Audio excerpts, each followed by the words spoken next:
Hello everyone, first of all બધાને good morning. બધા diploma third સેમમાં આવી ગયા છો, બરાબર છે? તો થર્ડ સેમમાં આવી ગયા એટલે કે આપણી બ્રાન્ચમાં આવી ગયા. બ્રાન્ચમાં આવી ગયા means maths, science, physics, chemistry. જે સાયન્સમાં ફિઝિક્સ અને કેમેસ્ટ્રી આવે એ બધા સબ્જેક્ટ જતા રહ્યા. હવે આપણા સબ્જેક્ટ આવી ગયા છે, બરાબર છે? આપણા સબ્જેક્ટ એટલે સિવિલ ડિપાર્ટમેન્ટના subject, building materials, construction technology, hydraulics, structure mechanics. હવે તમારી ઇન્ટરેસ્ટ ના કે તમારે સિવિલ એન્જિનિયરિંગમાં ઇન્ટરેસ્ટ છે તો બ્રાન્ચના સબ્જેક્ટ આવી ગયા છે, બરાબર છે? એટલે એમાંનો એક સબ્જેક્ટ બિલ્ડિંગ મટીરીયલ્સ બીએમ, બરાબર છે? થર્ડ સેમનો પહેલો સબ્જેક્ટ છે બીએમ, જે હું લેવાનો છું. એમાંનો આજે પહેલો દિવસ છે. તો હવે સબ્જેક્ટ સ્ટાર્ટ કરશું તો કેવી રીતના કરશું? ડાયરેક્ટલી ફર્સ્ટ ચેપ્ટર ચાલુ નથી કરવું આપણે, બરાબર? તેમાં તમને પણ કંટાળો આવશે, સર એક ડાયરેક્ટલી ક્યાં પહેલું ચેપ્ટર ચાલુ કરી દીધું. તો ચાલુ કરીએ પહેલા જે ચેપ્ટર છે બધા ચેપ્ટરનું એક ઓવરવ્યુ આપી દઉં, કયા ચેપ્ટરમાં શું આવશે, તો તમને આગળ ખબર પડે કે આપણે કયા ચેપ્ટરમાં ઇન્ટરેસ્ટ વધારે રાખવો, ત્રીજામાં રાખો, ચોથામાં રાખો, બરાબર ને? ડાયરેક્ટલી હું પહેલું ચેપ્ટર ચાલુ કરી દઉં, તમને એમ થાય ઓહો ડાયરેક્ટલી ક્યાં પહેલું ચાલુ કરી દીધું, આપણે કંટાળો આવે છે પહેલામાં તો. એના કરતા બીજું સહેલું છે તો ખબર પડે કે એને કયું ચેપ્ટર ભણવું, બરાબર ને? ખાસ તો હવે હું બધા ચેપ્ટરનો ઓવરવ્યુ આપું છું. એટલે ચેપ્ટર 1 થી સ્ટાર્ટ કરશું. બિલ્ડિંગ મટીરીયલ્સ નું સૌથી પહેલું ચેપ્ટર છે ઇન્ટ્રોડક્શન. કયું છે? ઇન્ટ્રોડક્શન.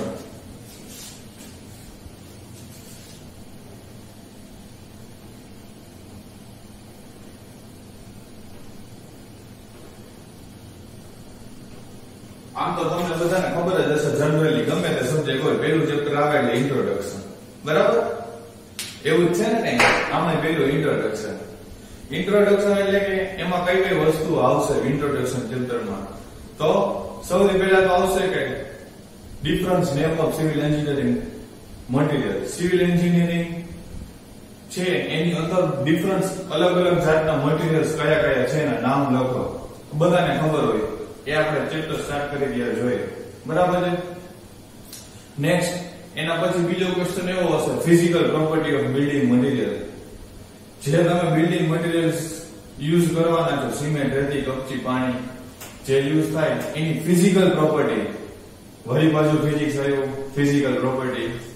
ફિઝિકલ પ્રોપર્ટી એટલે કે ભૌતિક ગુણધર્મો. ખાલી એના ગુણધર્મો છે, આપણે ફિઝિક્સમાં નથી જવાનું, બરાબર છે? નેક્સ્ટ એના પછી આવશે second physical property of mechanical, બરાબર છે? મિકેનિકલ એટલે કે mechanical property of civil engineering material. Mechanical property એટલે કે યાંત્રિક ગુણધર્મો જોવાના છે આપણે. કોના? તો કે જે બિલ્ડિંગ મટીરીયલ્સ આપણે પસંદ કરીએ છીએ એ બિલ્ડિંગ મટીરીયલ્સના યાંત્રિક ગુણધર્મો. આપણે મિકેનિકલમાં નથી જવાનું, બરાબર છે? એ મિકેનિકલ પ્રોપર્ટી એની જોવાની છે. મિકેનિકલ પ્રોપર્ટી પૂરી થાય પછી એના પછી થર્ડ ક્વેશ્ચન એવો હશે કે આપણે કોઈ પણ બિલ્ડિંગ મટીરીયલ્સ ચૂઝ કરીએ છીએ તો એની યોગ્ય મટીરીયલ ચૂઝ કરવાનું, બરાબર છે? એની યોગ્યતા સારું હોવું જોઈએ, ટકાઉ હોવું જોઈએ, દેખાવ હોવું જોઈએ, બરાબર છે? એ બધા 7 થી 8 પોઈન્ટ છે. બસ પહેલા ચેપ્ટરમાં આટલું જ આવશે, બરાબર? વાહ જેવું છે, બધાને મજા જ આવશે. બહુ ઈઝી છે બિલ્ડિંગ મટીરીયલ્સ, ઇન્ટરેસ્ટેડ સબ્જેક્ટ છે. પેલું પૂરું થાય પછી બીજું ચેપ્ટર ક્લે પ્રોડક્ટ. તો વધારે મજા આવશે. તમે ક્લે જોઈએ જ હોય, વર્ડ નવો છે તમારા માટે ક્લે.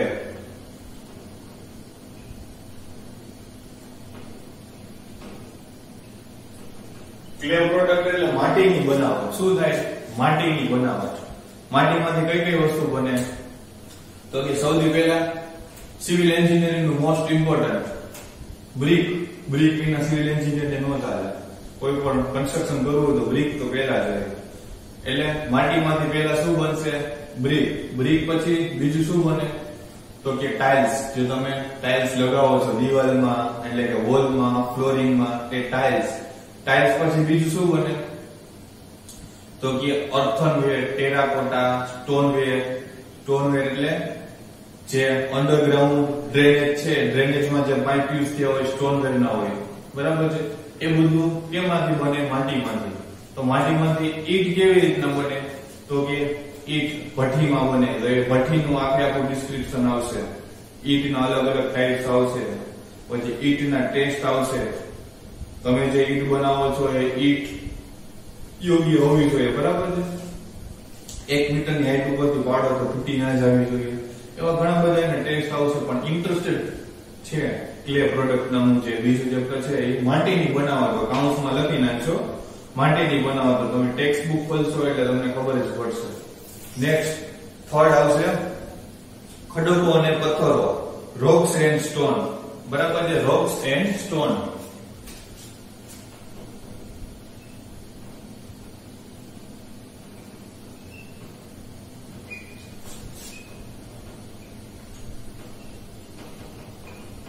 ખડકો અને પથ્થરો. ખડક અને પથ્થર વિશે તો બધા મોસ્ટ ઓફ જાણતા જ હોય. અલગ અલગ ટાઈપ્સ ના ખડકો, ક્લાસિફિકેશન્સ, પથ્થરોનું વર્ગીકરણ, કઈ જગ્યાએ પથ્થરોનું ચણતર સારું છે, કઈ જગ્યાએ બ્રિક એટલે કે ઈંટનું ચણતર કામ કરવું સારું છે, બંનેની ખાસિયતો આવશે ચેપ્ટર નંબર 3 માં જોવાની, બરાબર છે? એના પછી ચોથું ચેપ્ટર આવશે લાઇનમેન બોઝોલના.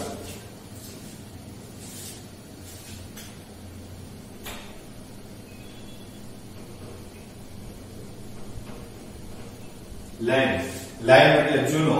Line and pozzolana. શું આવશે? એન્ડ પોઝોલોના.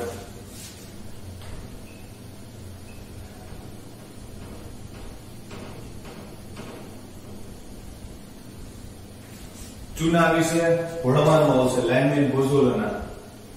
જલીય ચૂનો, બરાબર છે? એના વિશે હું જ્યારે ચેપ્ટર સ્ટાર્ટ કરીશ ત્યારે કહીશ. અત્યારે કહીશ તો તમે વધારે બોર થઈ જશો, બરાબર છે? નેક્સ્ટ એના પછીનું 5th chapter cement and concrete, બરાબર છે? તમારે બહુ મોસ્ટ ઇમ્પોર્ટન્ટ ચેપ્ટર છે સિમેન્ટ અને કોન્ક્રીટ. પછી 5મા સેમેસ્ટરમાં જાશો એટલે કે આવનારા વર્ષમાં આ જ દિવસો હશે તમારા, ત્યારે કોન્ક્રીટ નું આખું ચેપ્ટર આવશે, આખું સબ્જેક્ટ આવશે COT, કન્સ્ટ્રક્શન ટેકનોલોજી, બરાબર છે? અત્યારે તો ખાલી એક 5મું ચેપ્ટર જ છે. ચેપ્ટર નું નામ છે સિમેન્ટ કોન્ક્રીટ.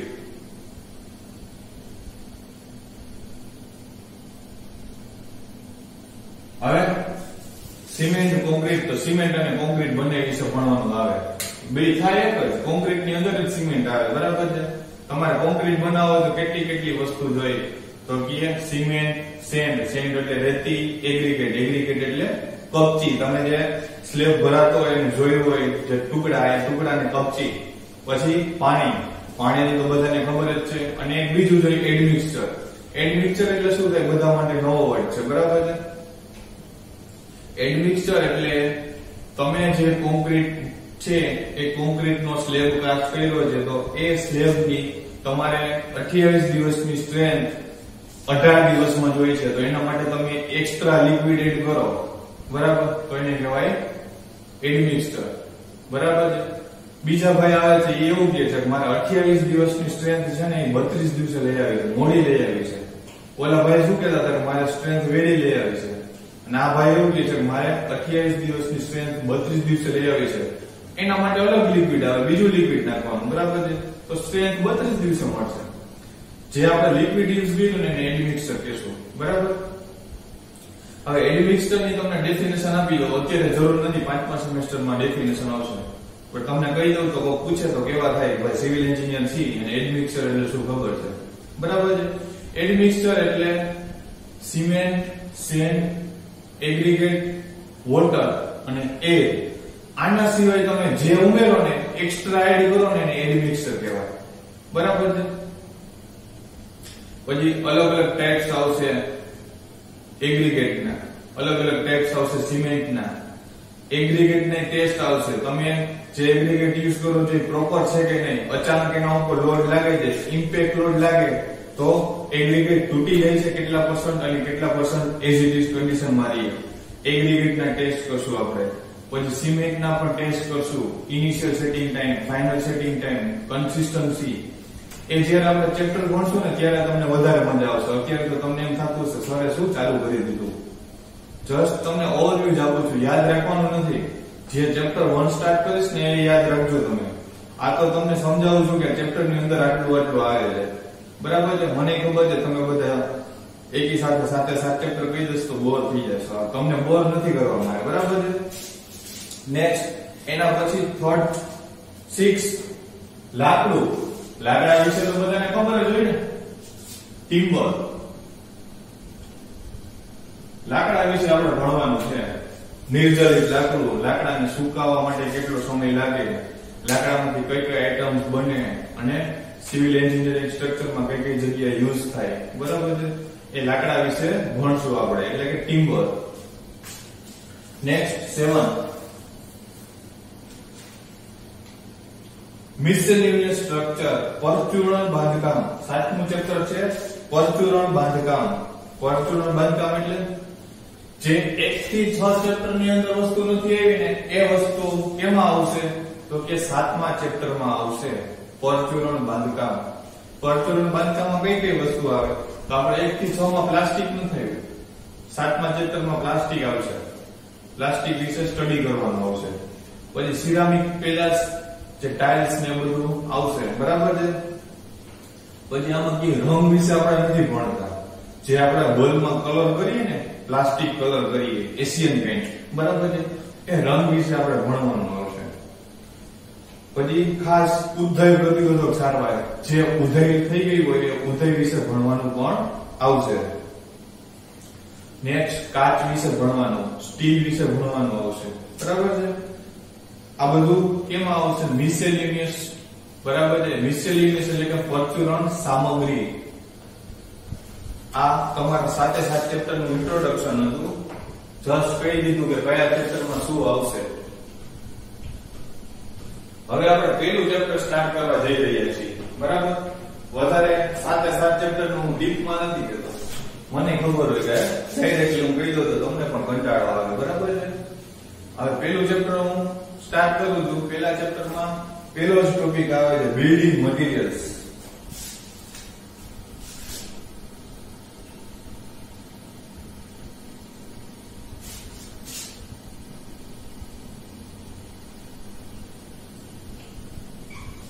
તમારે બિલ્ડિંગ બનાવી છે તો કયા કયા ટાઈપના મટીરીયલ્સ જોશે, બરાબર છે. એની વાત કરીએ તો બિલ્ડિંગ મટીરીયલ્સમાં સૌથી પહેલા શું જોઈએ તો કે સિમેન્ટ. સિમેન્ટ પછી સેન્ડ, એગ્રીગેટ, વોટર, પછી સ્ટીલ એટલે કે રેઇનફોર્સમેન્ટ, કાચ, પ્લાસ્ટિક, પીવીસી, પોલીવિનાઇલ ક્લોરાઇડ, જે પીવીસી ના પાઇપ હોય છે વોટર સપ્લાય માટે અને વેસ્ટ વોટર માટેના ડ્રેન પાઇપ, બરાબર છે. પછી તમારું મકાન બની ગયું તો બની ગયા પછી તમારે કલર કામ કરવું છે તો રંગની સાથે વાર્નિશ જે એડ કરવા માટે જોઈએ છે વાર્નિશ, બરાબર છે. આ બધી વસ્તુ જોઈ જાય. કોઈ વસ્તુ ભૂલાઈ ગઈ હોય તો સિરામિક પદાર્થ. સિરામિક પદાર્થ એટલે કે જે ફ્લોરિંગમાં આપણે ટાઇલ્સ લગાવેલી હોય ટાઇલ્સ જોઈ. નેક્સ્ટ એના સિવાય કઈ બાકી રહી જાય છે તો કે માટી અને એલ્યુમિનિયમ, બરાબર છે. આટલી વસ્તુ જોઈ. ફરી એકવાર હું રિપીટ કરી દઉં સિક્વન્સમાં એટલે તમને વધારે ખબર પડે. ઈટ, પથ્થર, સિમેન્ટ, ચૂનો, લાકડું, લોખંડ, કોન્ક્રીટ, રેતી, કપચી, માટી, કાચ, ટાઇલ્સ, એલ્યુમિનિયમ, સેનિટરી ફિટિંગ્સ, રંગ, વાર્નિશ, એસ્બેસ્ટોસ, સિરામિક પ્રોડક્ટ અને પ્લાસ્ટિક, બરાબર છે. આટલી આઇટમ્સ જોઈ. મેં મોસ્ટ ઓફ એકવાર કહી દીધી હતી પણ બીજી વાર સિક્વન્સમાં કીધી એટલે તમને યાદ રહી જાય, બરાબર છે. આપણો પહેલો ટોપિક પૂરો થયો. બીજો ટોપિક છે બિલ્ડિંગ મટીરીયલના ભૌતિક ગુણધર્મો, physical property of building material.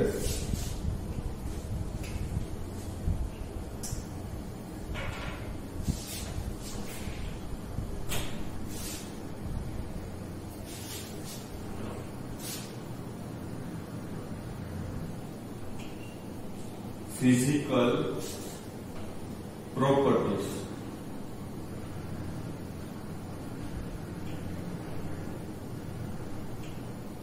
BM એટલે કે બિલ્ડિંગ મટીરીયલ. બિલ્ડિંગ મટીરીયલ માટેની ફિઝિકલ પ્રોપર્ટી ગુજરાતીમાં બોલી તો બિલ્ડિંગ મટીરીયલ્સ માટેના ભૌતિક ગુણધર્મો.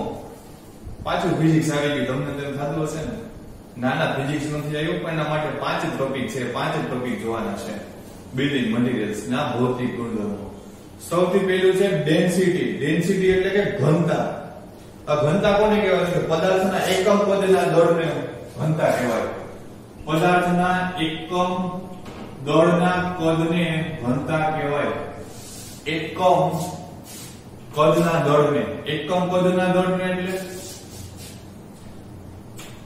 આ એક બ્રિક છે, બરાબર છે? એકમ કદ કે એનું વોલ્યુમ થયું, એકમ કદ એના દળ, એટલી અંદર જે વેઇટ છે એ વેઇટ ને એની ઘનતા કહેવાય. એકમ કદના દળને પદાર્થની ઘનતા કહેવાય છે, બરાબર છે? તો પદાર્થની ઘનતા તો એનો એક યુનિટ આવે. યુનિટ શું છે? કિલોગ્રામ પર મીટર ક્યુબ. ડેન્સિટી નો યુનિટ છે કિલોગ્રામ પર મીટર ક્યુબ. પદાર્થના એકમ કદના દળને, જે દળ છે દળને પદાર્થની ઘનતા કહેવાય, બરાબર છે? એનો એકમ છે કિલોગ્રામ પર મીટર ક્યુબ, બરાબર? Next physical property of building material માં પહેલી પ્રોપર્ટી ડેન્સિટી પૂરી થઈ. બીજી પ્રોપર્ટી છે એકમ વજન. એકમ વજન એટલે કે યુનિટ વેઇટ. યુનિટ વેઇટ શું છે? પદાર્થના એકમ વજનને તેનું એકમ કદના વજનને એકમ વજન કહેવાય, બરાબર છે?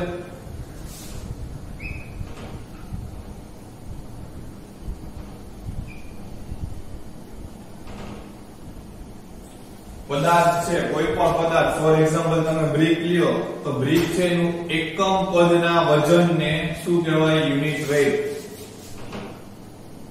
એકમ કદના વજનને, આ જેનું કદ છે કદના વજનને યુનિટ વેઇટ કહેવાય.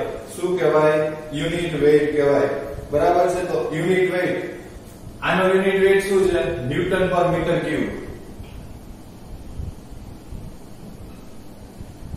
આ બે તમારા માટે ટફ હતા, બરાબર ને? ફિઝિક્સ માં આવતું તો એ જ આવ્યું. બીજી વાર રિપીટ થયું. માન બીજા સેમેસ્ટરમાં માસ પ્રમોશન મળ્યું હતું, બરાબર છે? ફિઝિક્સ જતું રહ્યું.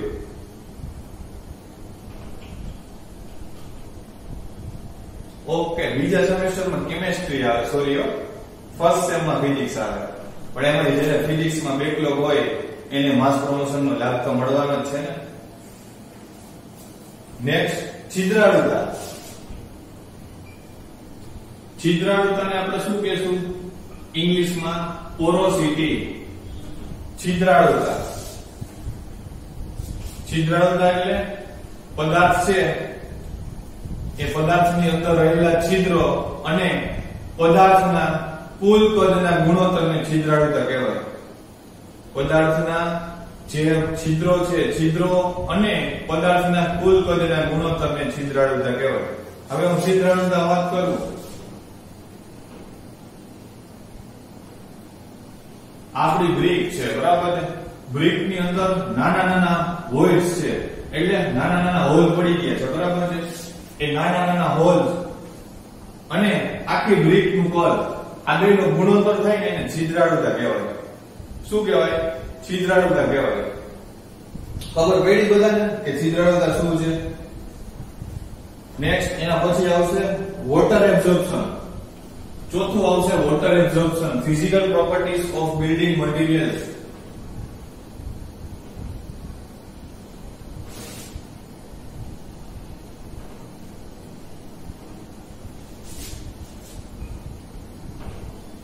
Water absorption. વોટર એબ્સોર્પ્શન એટલે શું થાય? પાણીનું શોષણ કરવું. શું થાય? પાણીનું શોષણ કરવું.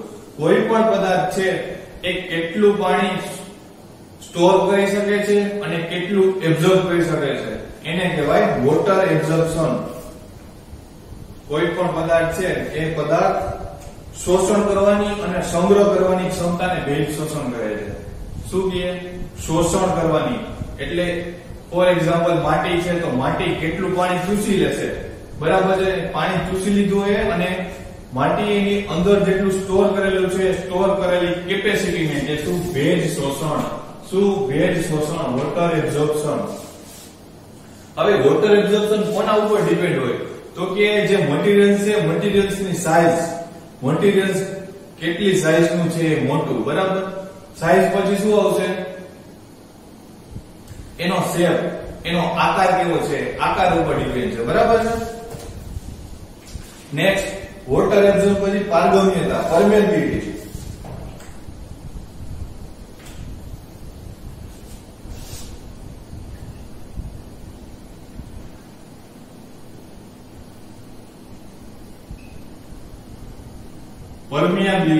પરમિયાબિલિટી એટલે કોઈ પણ પદાર્થ પોતાનામાંથી પાણી પસાર થવા દેવાના ગુણધર્મને પરમિયાબિલિટી કહે છે. શું? કોઈ પણ પદાર્થ પોતાનામાંથી પાણી પસાર થવા દેવાના ગુણધર્મને પરમિયાબિલિટી કહે છે, બરાબર છે. એ હતું પરમિયાબિલિટી. હવે પોતાના માંથી પાણી પસાર થવા દેવું એટલે માટી છે તો એ શું છે? પરમેબલ છે. માટીની અંદર પાણી નાખો એટલે માટી પેલા પાણી ચૂસી લેશે, પછી કેપેસિટી પૂરી થઈ જાય એટલે નીચેના ભાગમાંથી પાણી બધું પાસ કરશે. એવી જ રીતના તમે એલ્યુમિનિયમની પ્લેટ અથવા કાચની પ્લેટ લઈને એની ઉપર પાણી નાખજો તો પાણી નીચે નહીં આવે, એનામાં પરમેબિલિટીનો ગુણધર્મ નથી. એ પાણી આસપાસ પથરાઈ જશે. શું થઈ જશે? આસપાસ સ્પ્રેડ થઈ જશે, બરાબર છે. પરમેબિલિટી પછી આવશે હાઇગ્રોસ્કોપિક. હાઇગ્રોસ્કોપિક એટલે ભેજગ્રાહ્યતા. ભેજગ્રાહ્યતા એટલે જે વાતાવરણમાં ભેજ છે એ વાતાવરણના ભેજનું શોષણ કરવાની ક્ષમતા. આપણો પદાર્થ જે છે ચૂઝ કરેલો છે એ વાતાવરણમાંથી ભેજનું જે શોષણ કરે છે એને ભેજગ્રાહ્યતા કહે છે અને ઇંગ્લિશમાં કહેવાય હાઇગ્રોસ્કોપિક. હાઇગ્રોસ્કોપિક્સ, બરાબર. નેક્સ્ટ, ડ્યુરેબિલિટી, ટકાઉપણું.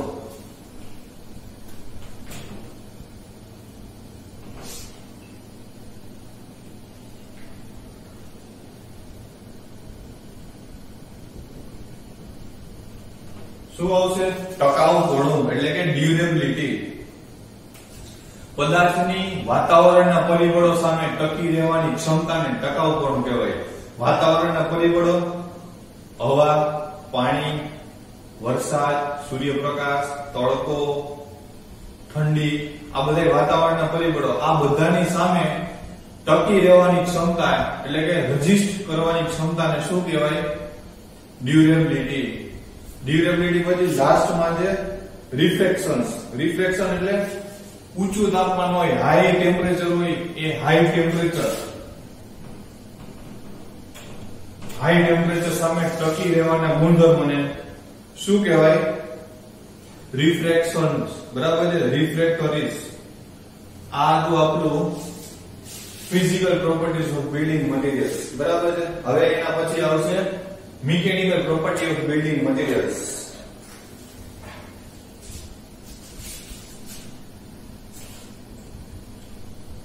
આજનો ત્રીજો ટોપિક. પેલો ટોપિક અલગ અલગ પ્રકારના બિલ્ડિંગ મટીરીયલ્સ જોયા, સિમેન્ટ, સેન્ડ, એગ્રીગેટ. પેલો topic physical property of building material અને ત્રીજો ટોપિક, લાસ્ટ ટોપિક છે mechanical property of building material.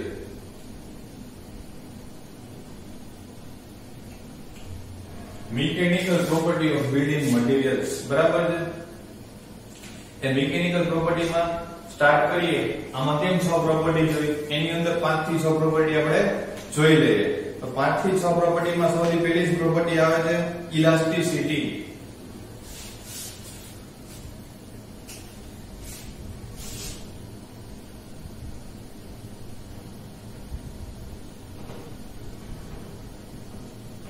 Elasticity, બરાબર. ઇલાસ્ટિસિટી એટલે શું થાય જોઈએ તો કોઈ પણ મટીરીયલ્સ છે એ મટીરીયલ શું હોય છે? વિરૂપણ હોય છે, બરાબર. વિરૂપણ થાય. હવે આજ મારી પાસે માર્કર છે, બરાબર છે. એ માર્કર ઉપર ફોર્સ લગાડો, બરાબર છે. બંને બાજુથી ફોર્સ લગાડો એટલે એનું વિરૂપણ થાય. વિરૂપણ થાય એટલે કે બેન્ડ થઈ જાય. શું થાય? બેન્ડ થઈ જાય. એનો ગુણધર્મ ધરાવે છે, બરાબર છે. પણ એવી જ રીતના હું માર્કર ઉપર ફોર્સ લગાડું, બરાબર છે. એટલે માર્કરમાં એટલો જ લિમિટેડ હું ફોર્સ લગાડીશ કે માર્કર ફરી પોતાનો શેપ ધારણ કરી લે, બરાબર છે.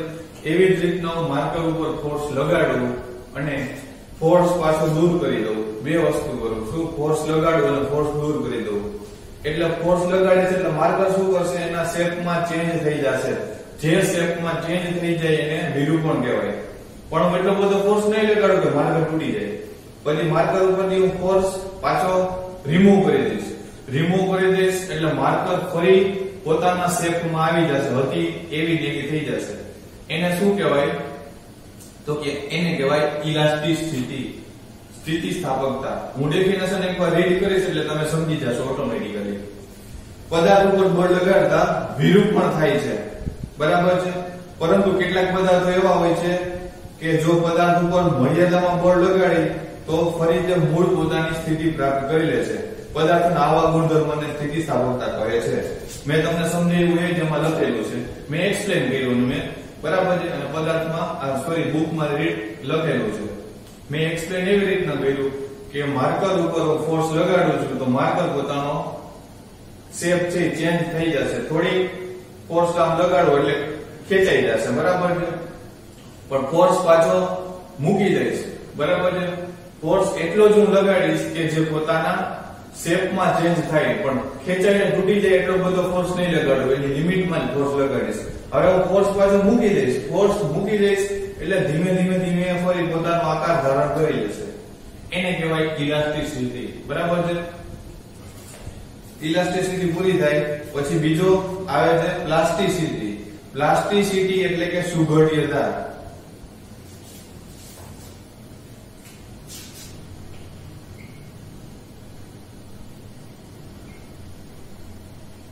પ્લાસ્ટિસિટી એટલે સુઘટ્યતા. હવે કોઈ પદાર્થ ઉપર તમે ફોર્સ લગાડો, બરાબર છે. ફોર્સ લગાડો એટલે એનું વિરૂપણ થાય. વિરૂપણ થવું એટલે કે એના શેપમાં ચેન્જ થવો. શેપમાં ચેન્જ થાય, બરાબર છે. પછી તમે એ ફોર્સ પાછો રિમૂવ કરી દો, ફોર્સ દૂર કરો એટલે પદાર્થ ફરી પોતાની મૂળ સ્થિતિમાં આવી જાય. પણ મૂળ સ્થિતિમાં આવવાના બદલે પદાર્થ થોડું એવું વિરૂપણ રહી જાય, એને કહેવાય પ્લાસ્ટિસિટી. પોતાના મૂળ શેપમાં ન આવે પણ શેપમાં થોડો એવો ચેન્જ આવે, એને કહેવાય પ્લાસ્ટિસિટી. ગુજરાતીમાં કહેવાય સુઘટ્યતા. ફટાફટ જોઈ લ્યો. એકવાર હું રીડ કરું છું એટલે તમને વધારે ખબર પડશે. પદાર્થ પરથી બાહ્ય બળ દૂર કરતા પદાર્થ પોતાની મૂળ સ્થિતિ ધારણ ન કરે પણ થોડું કાયમી વિરૂપણ રહી જાય, તેને કહેવાય સુઘટ્યતા, બરાબર. Next ductility.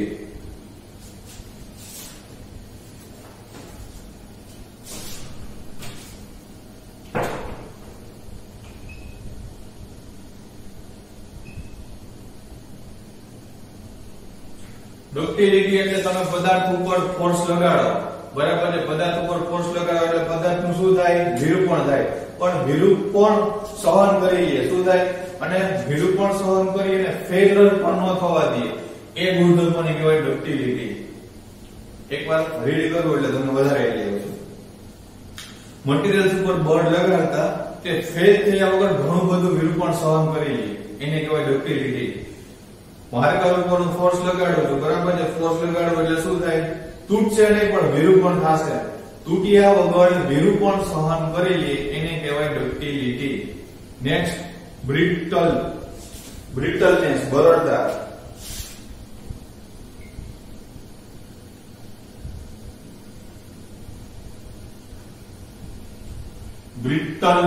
બ્રિટલનેસ એટલે શું થાય, બરડતા. બરડ એટલે કઠણ.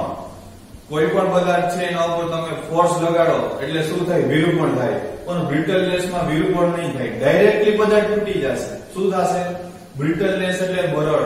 કોઈ પણ પદાર્થ ઉપર બળ લગાડો એટલે વિરૂપણ થયા વગર પદાર્થ તૂટી જાય, એને કહેવાય બ્રિટલનેસ.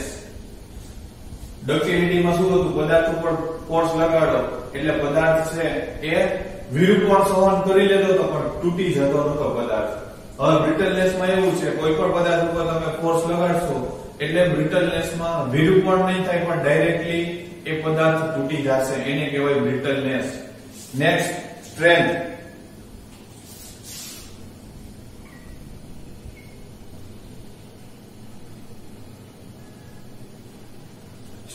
કોઈ પણ પદાર્થ ઉપર તમે ફોર્સ લગાડો એટલે કાં વિરૂપણ થાય અને કાં તો એ ફેલ થઈ જાય. પણ સ્ટ્રેન્થમાં એવું છે, તમે પદાર્થ ઉપર ફોર્સ લગાડો તો વિરૂપણ પણ નથી થતું અને ફેલ પણ નથી થતું, એવા ગુણધર્મને કહેવાય સ્ટ્રેન્થ. બરાબર છે? પદાર્થ ઉપર ફોર્સ લગાડો તો ચેન્જ શેપમાં નથી થતો, એટલે વિરૂપણ નથી થતું અને પદાર્થનું ફેલિયર પણ નથી થતું, તેવા ગુણધર્મને શું કહેવાય? સ્ટ્રેન્થ કહેવાય. નેક્સ્ટ એના પછી ટીપાવપણું. ટીપાવપણું એટલે કોઈ પણ મટીરીયલ છે ને તમે ટીપીને, દબાવીને અથવા રોલિંગ કરી અને બનાવો એને કહેવાય ટીપાવપણું. આ બધા ગુણધર્મો શું છે? ટીપાવપણું. મેલેબિલિટી. ટીપાવપણું એટલે મેલેબિલિટી. Next flexibility.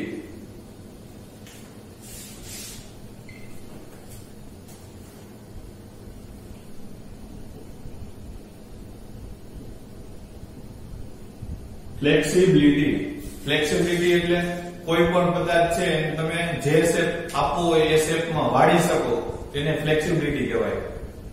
અત્યારે તમે માર્કેટમાં જોવો છો, આપણે જે ફળિયામાં પતરા નાખીએ છીએ, પતરાને રોલેટ શેપ આપવો હોય, ગોળ કરવા હોય તો ગોળ થઈ શકે, એ છે ફ્લેક્સિબિલિટી. બરાબર છે? નેક્સ્ટ સ્ટીફનેસ એટલે કે મટીરીયલની સ્થિતિસ્થાપક વિરૂપણ સામેના અવરોધને સ્ટીફનેસ કહે છે. કોઈ પણ મટીરીયલ્સ છે એ મટીરીયલ્સની સ્થિતિસ્થાપકતા સામેના ગુણધર્મને સ્ટીફનેસ કહે છે. સ્થિતિસ્થાપક ગુણધર્મ એટલે ઇલાસ્ટિસિટી એટલે કોઈ પણ પદાર્થ ઉપર તમે ફોર્સ લગાડો છો તો એ પદાર્થનું પહેલા વિરૂપણ થશે, વિરૂપણ થાય પછી શું થશે? તમે ફોર્સ રિમૂવ કરી દેશો એટલે રિમૂવ થઈ જાય, ફરી પોતાની મૂળ સ્થિતિમાં આવી જાય. બરાબર? એને કહેવાય ઇલાસ્ટિસિટી. બરાબર છે? એ ઇલાસ્ટિક સ્થિતિ સામેના અવરોધને સ્ટીફનેસ કહે છે. ઓકે, જે 7 પોઈન્ટ હતા એ હતા mechanical property of building materials ના. બરાબર છે? આપણે અહીંયા સુધી અત્યારે રાખીએ છીએ. વધારે નેક્સ્ટ આપણે સ્ટાર્ટ કરશું ત્યારે પેલા જે 3 ટોપિક કરેલા છે એ 3 ટોપિક નું એક રિવિઝન કરાવીશ અને પછી જ હું આગળ વધીશ. બરાબર છે?